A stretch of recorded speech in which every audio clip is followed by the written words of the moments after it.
How to download TikTok Live Studio for Android. Hello everyone, welcome to this channel. I'm Emily and I'm here to help you out today. So without any delay, let's get started. So first of all, make sure that you have a stable Wi-Fi connection, and if you do not have a stable Wi-Fi connection, you can switch to a cellular data as well. Then go to the TikTok application on your device and make sure that you're logged into your account.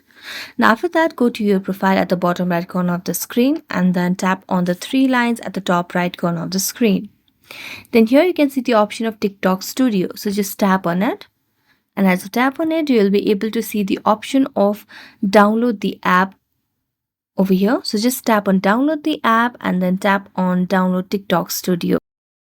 After that, it will start to download the application on your device. You just have to wait for a while until it gets downloaded on your Android. So you just have to tap on install and it will be downloaded on your Android. So thank you so much for watching this video. See you next time.